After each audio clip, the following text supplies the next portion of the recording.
Bonsoir, bienvenue dans Point Culte. Aujourd'hui, nous vous proposons une balade artistique sur les remparts d'Antibes pour découvrir ou redécouvrir les œuvres de Nicolas Lavarenne. L'artiste sera avec nous dans quelques instants.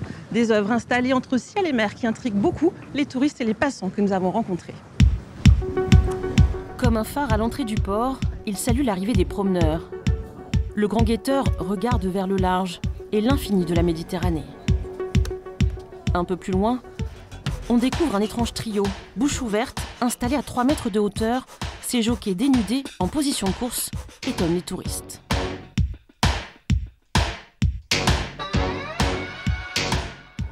Vous pensez que ça représente quoi? Bonne question. Je suis tombé dessus par hasard. J'ai pas vraiment eu le temps d'y penser. Je ne suis pas sûre, mais c'est une course ou quelque chose comme ça, c'est ça? Oui, une course de chevaux. De chevaux? Waouh, incroyable. Son pied dans le vide, posé sur la ligne d'horizon, donne le vertige. Va-t-il sauter, plonger? Sur les véritables intentions de ce personnage, les avis divergent. Une impression de sauter dans le vide ou pas du tout là? Oui, mais bon, je ne vais pas le suivre, hein, mais oui, effectivement, je crois qu'il faudrait peut-être l'arrêter avant qu'il saute tout à fait. Hein. Joli. Oui, très joli. Et drôle. Très créative. Je pense que c'est fantastique, c'est incroyablement accrocheur. Quand vous avancez sur le rempart, vous pensez que c'est une personne, mais ce n'en est pas une. Et après, vous voyez tout le monde prendre des photos. C'est génial et c'est très réaliste.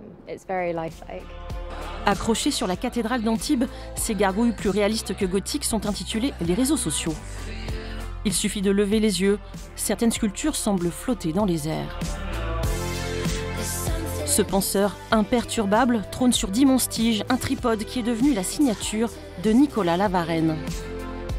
Une exposition en plein air ouverte à tous, une geste céleste qui couronne 40 ans de création en 3 dimensions.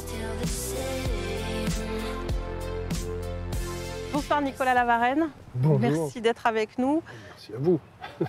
Qu'est-ce que ça vous fait d'abord de voir vos œuvres ici sur les remparts d'Antibes exposées face à la Méditerranée à ciel ouvert? Eh bien, c'est un vrai cadeau parce que cet environnement-là, c'est un rêve pour des sculptures, en particulier pour les miennes qui se détachent sur le ciel. Cette ouverture sur l'horizon, sur le port, voilà, cette immensité, ce ciel, pour moi, c'est un vrai bonheur. Vos sculptures, on les voit ici, juste derrière vous, suspendues sur des tiges très longues, comme des échasses. Est-ce que l'idée, c'est de rendre aussi le mouvement? Je vois une espèce de phénomène d'élévation. Après ces tiges, un ami m'a dit dans ton travail, le détail est là. C'est pas lui qu'on retient, c'est son prolongement. Tout est dit. Vous venez d'une famille d'artistes oui. et vous avez le déclic assez tard finalement. 30 ans. En faisant, pas une sculpture, mais quelque chose qui s'apparente à un projet, quelque chose comme ça, Voilà, un croquis. disons, c'est un petit dessin qui m'a amené à sculpter un morceau de bois et puis à réaliser ce qu'il y avait sur le dessin. Et pour moi, ça a été une révélation, quoi. Comment est-ce qu'elles naissent? C'est d'abord dans votre tête, ensuite ça passe par un dessin, un croquis? Oui, toujours. Alors moi, je ne sais pas comment est-ce qu'elles naissent dans ma tête. Je pense que je vis des choses et après, mon inconscient, là, il fait une petite cuisine, une petite salade. Et puis, je ne sais pas pourquoi, ma main, elle dessine. Peut-être je suis en train de boire un café ou de téléphoner. Et ma main dessine un truc et parfois, j'y vois une sculpture. Il y en a, ils font de l'écriture automatique. Moi, je pense que c'est une forme de dessin automatique. Vous passez quand même plusieurs mois, j'imagine, sur un projet, sur une sculpture.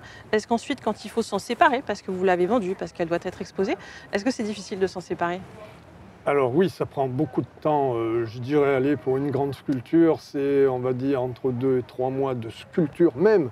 Après, il faut mouler cette pièce. Après, il faut aller à la fonderie. Après, il faut faire couler le bronze.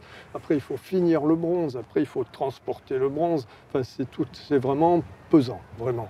Mais est-ce que c'est difficile de s'en séparer? Alors non, parce qu'une sculpture vendue finance la suivante. Et c'est ce qu'il faut pour continuer à être un artiste? C'est ce qu'il faut, voilà, disons. Et puis, une sculpture vendue, c'est gratifiant. Ça veut dire que quelqu'un a crédité, a aimé. Créditer, l'argent, c'est une forme de reconnaissance. Voilà, c'est une forme d'échange. Parce qu'avoir les sculptures qui restent à l'atelier, comme Ça veut dire qu'elles ne sont pas partagées, qu'elles ne sont pas échangées, qu'elles ne vivent pas.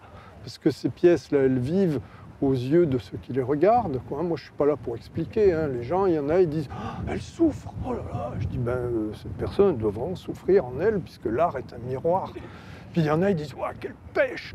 Chacun a une émotion différente. Voilà, c'est la vie des œuvres d'art, en fait. Elles vivent en fonction du regard de ceux qui les contemplent. Merci Nicolas. Comme vous le savez, il est d'usage de terminer avec une citation. C'est le sculpteur Alberto Giacometti qui nous dit « Une sculpture n'est pas un objet, elle est une interrogation, une réponse, une question. Elle ne peut être ni finie ni parfaite. » Belle soirée.